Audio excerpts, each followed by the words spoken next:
नमस्कार, मैं हूं अभिलाषा और स्वागत करती हूं आप सभी का अभिलाषा किचन क्वीन चैनल में। आज मेरे कॉलेज श्री अरविंद महिला में राष्ट्रीय पोषण माह 2021 का सेमिनार है और मेरी मैम कुछ पास आउट गर्ल्स को सेमिनार का हिस्सा बनने के लिए बुलाई हैं, उसमें एक मैं भी हूं। इस अवसर पर हमारे कॉलेज में आज इमिनेंट स्पीकर्स आ रहे हैं doctor Diwakar Tejasvi, doctor Abhishek, clinical dietitian doctor Rupali Kumari और consultant dietitian state programme coordinator ICDS doctor Rubina Praveen. सही पोषण देश रोशन। इस सेमिनार में हमारे कॉलेज की प्रिंसिपल डॉक्टर मीरा कुमारी, हमारी HOD ma'am Shahnaz Khanam and organized by doctor Vimi Singh ma'am, department of home science and all associate professor students as well as me सभी मौजूद रहेंगे। तो बच्चों और स्तनपान कराने वाली महिलाओं की पोषण स्थिति में सुधार के लिए प्रधानमंत्री श्री नरेंद्र मोदी द्वारा पोषण आहार अभियान 2018 में शुरू किया गया था। हर साल सितंबर माह को पोषण माह के रूप में मनाया जाता है। पोषण माह पोषण के महत्व को जागरूक बढ़ाने के लिए मनाया जाता है। इस साल हर हफ्ते के लिए 4 अलग अलग थीम हैं। 8 मार्च 2018 को राष्ट्रीय महिला दिवस के अवसर पर प्रधानमंत्री श्री नरेंद्र मोदी जी ने इसे शुरू किया था। डॉक्टर्स का स्पीच सुनते हैं।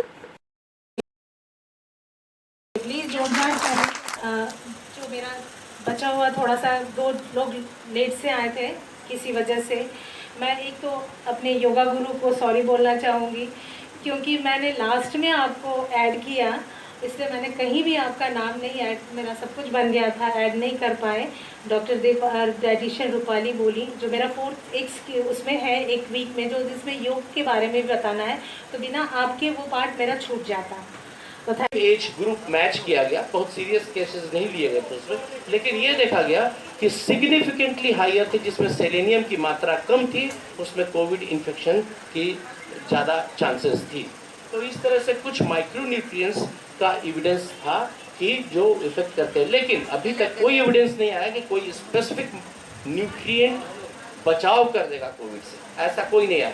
वो न्यूट्रिशन इंटरवेंशन के कारण से कोविड की सीवियरिटी को मॉड्यूलेट किया सकता है, उसको चेंज किया सकता है सीवियरिटी को। न्यूट्रिशन जो सेल्स की इंटीग्रिटी रहती है न्यूट्रिशन के कारण से वो मेंटेन हो सकती है, इसलिए ब्रीच सेल के इंटीग्रिटी को करने में दिक्कतें होंगी वायरस को, ये हो सकता है, लेकिन डायरेक्टली प्रिवेंट कर दे ऐसा कोई न्यूट्रिशन इंटरवेंशन नहीं है। इसे भी बात में समझना जरूरी है। और इसके साथ साथ 2-3 बातों पर ध्यान रखना बहुत जरूरी है। जैसा डॉक्टर अभिषेक ने बताया था कि विटामिन C का चलन इतना ज़्यादा होने लगा, विटामिन D का, जिंक का, जो सुबह से शाम तक कोई गिलोय खा रहे हैं, कोई कुछ खा रहे हैं। विटामिन C नो डाउट बहुत बेनिफिशियल है, लेकिन एक्सेस में कोई भी चीज़ अगर आप लेंगे ना तो वो डैमेजिंग है। एस्कॉर्बिक एसिड है, एसिडिटी जिसको रहती है वो दिन भर अगर नींबू पीने लगेगा तो उसे एसिड, पेप्टिक अल्सर सब होने लगेगा। गिलोय एक हमारे पास पेशेंट्स आते थे जिनको डेंगू हुआ तो पपीता सुबह से रात तक पिए जा रहे हैं, पपीता का पत्ता का कैप्सूल भी खाए जा रहे हैं। उनको इतनी तेज गैस्ट्राइटिस हुई कि उनकी कितना पानी चढ़ा और कितना एंटासिड चलना पड़ा, लेकिन केवल इसलिए कि दिन भर वो पपीता का पत्ता पिए जा रहे हैं। ये सब कॉमन सिम्टम्स पाए जाते हैं। Coming to vitamin B3 which is also known as niacin. Niacin की डेफिशिएंसी से जो प्रॉब्लम्स होते हैं that can be easily remembered by 4 Ds. D, the letter D standing for diarrhea, dementia, dermatitis and in severe cases death. Diarrhoea जिसे दस्त कहते हैं हम, उसके बाद डिमेंशिया भूल जाना, मेमोरी लॉस होना, ठीक है, dermatitis skin dryness, very common. कुपोषण छोड़ पोषण की ओर, हमें क्षेत्रीय भोजन की ओर, तो ये थीम रखा गया है। इस थीम को पढ़ने से ही समझ में आ जाता है कि इसका मतलब हमें अपने लोकल फूड्स, क्षेत्रीय भोजन की डोर मीन्स जो हमारा लोकल फूड्स है उसे प्राथमिकता देनी चाहिए। आखिर ये जो थीम है इसको प्रमोट करने का रीज़न क्या हो सकता है? जैसा हम सभी जानते हैं कभी न्यूट्रिशनल ट्रांजिशन का समय है, लोग अपने ट्रेडिशनल फूड हैबिट से डेविएट हो रहे हैं और वेस्टर्न फूड हैबिट्स के वेस्टर्न फूड कल्चर्स को ज़्यादा प्राथमिकता देते हैं। ऐसे कंडीशन में बहुत सारी न्यूट्रिएंट की डेफिशिएंसी हो सकती है। अगर हम कुपोषण की बात करें, माल न्यूट्रिशन, तो किसी भी लाइफ स्टेज में, चाहे बच्चों की बात करें, महिलाओं की बात करें या जेरियाट्रिक पेशेंट जो लोग 60+ होते हैं, किसी भी एज में अगर कोई अंडर न्यूट्रिशन हो या ओवर न्यूट्रिशन, दोनों ही कंडीशन में न्यूट्रिएंट की डेफिशिएंसी हो सकती है और वो माल न्यूट्रिशन ही कहेंगे। तो ये जो न्यूट्रिशनल गैप होता है, जो हमारी रिक्वायरमेंट है, न्यूट्रिशनल रिक्वायरमेंट है, और जो हम न्यूट्रिएंट इनटेक कर रहे हैं, तो हमारी न्यूट्रिएंट इनटेक और न्यूट्रिशनल रिक्वायरमेंट के बीच का जो गैप है, उस गैप को फुलफिल किया जा सकता है पोषण वाटिका को प्रमोट कर हम अपने घर में। और जो हमारे लोकल बहुत सारे ऐसे चीज़ें हैं जिनके बारे में हम लोगों को पता होता है या फिर नहीं पता होता है। दो कंडीशन हो सकता है, पता होते हुए भी उसे यूज़ नहीं करते हैं, या फिर उसके बारे में लोगों को अवेयरनेस नहीं है। तो बहुत लिस्ट तो बहुत लंबा है, लेकिन अच्छा, पोषण वाटिका के बारे में मैं पहले बताना चाहूँगी कि ऐसा नहीं है कि आपके पास, क्योंकि हम लोग अभी शहर में हैं, गांव में लोगों के पास बहुत ज़मीन होती है, उन लोग खेती करते हैं, काफ़ी ज़मीन होता है, बट शहर में नहीं है। तो जो हमारे पास बालकनी हो, टेरिस हो, छत हो, जो हमारे घर के सामने वाली जगह हो, जहाँ पे भी पॉसिबल हो, उस पर जो हम गार्डनिंग कर सकते हैं, वो पोषण वाटिका हुआ अपना न्यूट्रिशन गार्डन। इसमें क्या क्या चीज़ें हम लगा सकते हैं? अभी बहुत तरह के बीज अवेलेबल है, पौधे अवेलेबल है, जो बहुत कम मिट्टी में, और मिट्टी भी अवेलेबल है, बहुत तरह के कंपोस्ट है जो कि नहीं, बहुत सारी जगह में इसका यूज होता है। और सिर्फ छौंक लगाने के लिए नहीं, ये आप दाल में ऐड कर सकते हैं, कोई भी वेजिटेबल या पालक पनीर भुजिया वगैरह बनाते हैं उसमें ये ऐड किया जा सकता है। इसके साथ ही बहुत सारे ऐसे स्टडीज़ हैं जिससे ये पता चलता है, जिसमें ये प्रूव किया गया है कि ये अपने हमारे हेयर्स के लिए भी बहुत अच्छा है, या हेयर्स ग्रेइंग का प्रॉब्लम हो या किया जा सकता है। अगर हम इसकी न्यूट्रिशन वैल्यू की बात करें तो ये 100 ग्राम में आप देख सकते हैं, इसमें प्रोटीन अच्छी मात्रा में, आयरन, बीटा कैरोटीन कितना ज़्यादा है, विटामिन ए जो का जो प्रिकॉशन है वो 7560 माइक्रोग्राम है, जो कि काफ़ी अच्छा होता है। तो ये बात सही है कि इसका बहुत अच्छी है। Very short, very sweet, very informative.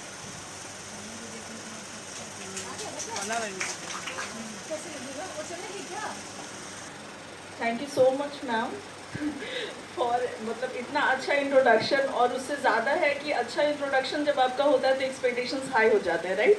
Yes sir. और मैं बहुत ही ग्रेटफुल हूँ कि इस बीइंग अ न्यूट्रिशन फ्रेटर्निटी, मैं पोषण माह में आप सभी के समक्ष उपस्थित हूँ अपनी कुछ बातों को रखने के लिए। इसलिए मैं हमारे जो प्रिंसिपल मैम है, HOD मैम है, मिमी मैम है, जितने भी फैकल्टी है हमारे डिपार्टमेंट ऑफ होम साइंस के, और आप सभी स्टूडेंट जो लास्ट मोमेंट तक रुक रहे हैं मुझे बियर करने के लिए, आप सभी को मैं थैंक यू करना चाहूँगी। तो इस पोषण माह जो चल रहा है, आप सभी जानते हैं कि पोषण माह जो चल रहा है, हम प्रमोट कर रहे हैं बेसिकली न्यूट्रिशन को या पोषण को। पोषण स्तर हमारा बढ़ने के लिए सरकार भी बहुत सारे इन्वेंशन कर रही है, या कहे कि बहुत सारे ऐसे स्कीम्स लागू कर रही है जिससे कि हमारा पोषण स्तर ऊपर आए। आप अगर इसके ब्यौरा आप देखेंगे या फिर इसका लेटर जो इशू हुआ है गवर्नमेंट के थ्रू, उसे आप देखेंगे, तो अभी जो हमारे जितने भी फ्रंटलाइन वर्कर्स हैं, जैसे आशा है या आंगनवाड़ी दीदीज है, जो हमारी प्रथम सूचक होती है, जो हमारी सोसाइटी होते हैं, कि अगर जन्म हुआ तो उन्हें पता होता, अगर मृत्यु हुआ तो उन्हें पता होता है, इसलिए उसे प्रथम सूचक कहा जाता है। ये उसे अवेयर कर रही है पोषण के लिए, ताकि अगर वो अवेयर होंगे तो आगे जा कर के जो हमारा सोसाइटी है वो अपग्रेड होगा न्यूट्रिशन और हेल्थ के प्रति, ठीक है। बट हम उसे तो प्रमोट कर रही है गवर्नमेंट, बट हमारी रिस्पॉन्सिबिलिटी क्या होती है? आप सभी सोसाइटी में रहते हो, आप सबको पता है कि आपके घर के बगल में आंगनवाड़ी सेंटर कौन सा है? पता है किसी को? किसी को भी नहीं पता है, राइट? लेकिन गवर्नमेंट उस पर काम कर रही है, ठीक है। तो हमारी रिस्पॉन्सिबिलिटी क्या बनता है कि आप सबको न्यूट्रिशन नॉलेज है, आप सबको पता है, एक्टिविटीज़ के दौरान, रिसर्च पेपर, बुक्स, सबके थ्रू हम नॉलेज लेते हैं, तो हम उसे भी डिसेमिनेट करते हैं, उसे भी हम दूसरों तक पहुंचाते हैं अपने कम्युनिटी में। तो ये हमारी रिस्पॉन्सिबिलिटी बनती है कि हमारा भी ये कर्तव्य है कि हम किस तरीके से सोसाइटी में न्यूट्रिशन स्तर को ऊपर करने के लिए हम काम कर सकते हैं। दूसरी चीज़ है माल न्यूट्रिशन, जैसा कि हमारे जितने भी एमिनेंट स्पीकर्स थे पहले उन्होंने भी कह चुका, डॉक्टर रूपाली उन्होंने भी बताया था कि माल न्यूट्रिशन 2 तरीके का होता है। पहले माल न्यूट्रिशन क्या होता है ये बताएंगे कोई? माल न्यूट्रिशन क्या होता है बताइए।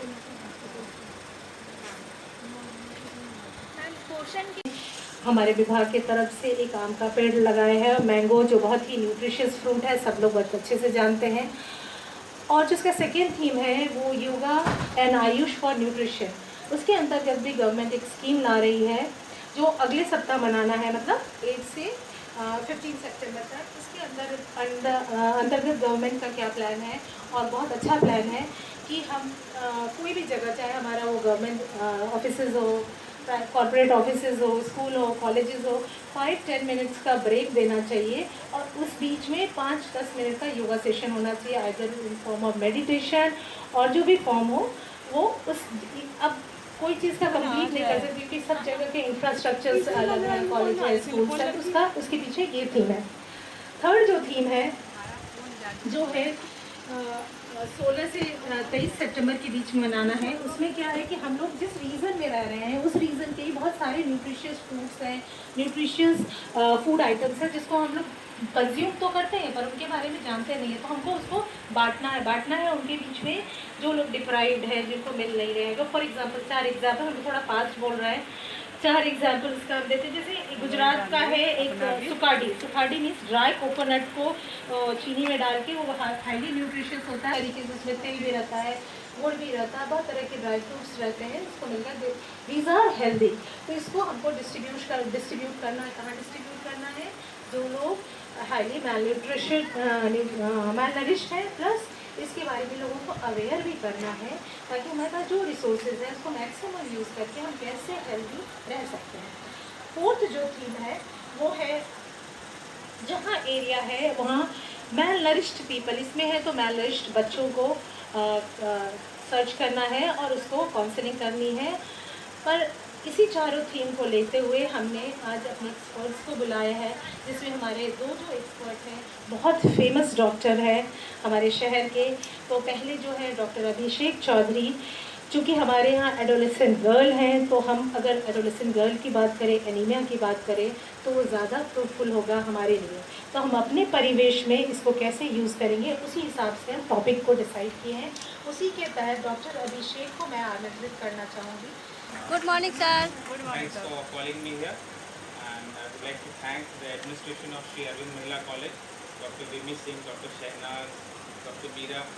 Actually बचपन से ही लगाव रहा है इस इंस्टीट्यूशन से, मैं क्या कहूँ पहले।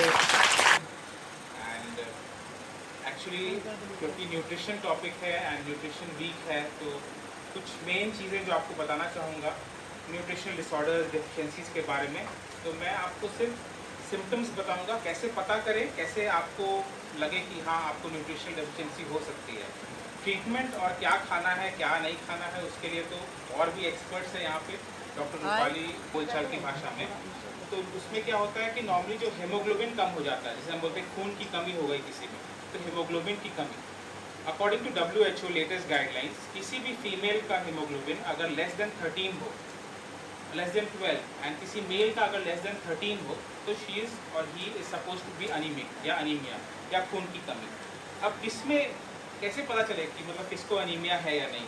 तो most common symptoms, most common, मुझे लगता है ऐसा कोई भी नहीं होगा इस रूम में जिसको कभी चक्कर ना आया हो, जिसका कभी माथा ना घूमा हो। तो मोस्ट कॉमन थकान, डेली आप जब नॉर्मल काम करते थे, आप जब अपना नॉर्मल रूटीन के बाद जब घर आते थे, यू विल फाइन दिन भर का, मगर आजकल आप जल्दी थक जाते हैं, थकान। उसके बाद एक्सर्शनल डिस्निया जिसे बोलते हैं, ब्रेथलेसनेस। एक्सर्शनल डिस्निया का मतलब हुआ जब आप अपनी डेली एक्टिविटीज़, अगर आप अपने घर में बेडरूम से बाथरूम जाने में थक जा रहे हैं, या अपने घर की सीढ़ी चढ़ने में 1 तल्ला 2 तल्ला चढ़ने में थक जा रहे हैं, जो आप नहीं पहले थकते थे, उसे कहते हैं एक्सर्शनल डिस्निया। उसके बाद वीकनेस, जनरलाइज वीकनेस, कमजोरी जिसे हम जानते हैं सब लोग। मिला देखिए, अगर फैक्ट्री जहाँ से आपकी बॉडी में ब्लड सेल्स बन रहे हैं, अगर उसमें कोई डिफेक्ट हो, या फिर ब्लड लॉस अगर आपकी बॉडी से ज़्यादा हो रहा हो, ये सब सिचुएशंस में आपको अनीमिया हो सकता है। धड़कन बढ़ना, है ना, हपनी होना, ये सब चीज़ें पाई जाती हैं। कमिंग टू विटामिन B2 जिसे हम राइबोफ्लेविन बोलते हैं, राइबोफ्लेविन की कमी से जैसे disease known as ariboflavinosis. तो ए राइबोफ्लेविनोसिस में symptoms are glossitis, cheilosis, stomatitis, dermatitis. मतलब हिंदी में बोलना चाहूँगा जीभ फूल जाना, जीभ सूख जाना, गला सूख जाना, स्किन सूख जाना, ये सब कॉमन सिम्टम्स पाए जाते हैं। कमिंग टू विटामिन B3, इस साल जो ये पोषण माह है थोड़ा सा डिफरेंट है। इसके थीमेटिक मतलब हम इसको हिंदी में आपको अच्छे से समझा देते हैं। ये पूरे मंथ को हर सप्ताह के हिसाब से 4 पार्ट में डिवाइड किया गया है। आप ऐसे समझिए, जो फर्स्ट पार्ट है जिसमें हमको करना है प्लांटेशन, जो गाइडलाइन है गवर्नमेंट का, जो गाइडलाइन है उसको फॉलो करके हम सेलिब्रेट कर रहे हैं। अब इमिनेंट स्पीकर्स जिन्होंने स्पीच दिया था, जो आए हुए थे हमारे कॉलेज में, उन सभी का स्पीच ख़त्म हो चुका है। अब चलती हूँ पुरानी यादों को फिर से ताज़ा करने मेरे कॉलेज में, जो सामने खेल ग्राउंड था और वही चाट के ठेले, हमारा डिपार्टमेंट, होम साइंस डिपार्टमेंट, सभी चीज़ों को देखते हुए सारी यादें ताज़ा हो गई। और मेरी पुरानी फ्रेंड्स जो इतनी से मिले, हम लोग काफ़ी इन्जॉय कर रहे हैं कॉलेज में, क्योंकि काफ़ी समय बाद हम लोग मिले हैं, तो बहुत अच्छा लग रहा है अपने कॉलेज में आकर। तो अब घर की तरफ चलती हूँ। तो आप सभी का मेरे चैनल अभिलाषा किचन क्वीन पर विजिट करने के लिए धन्यवाद।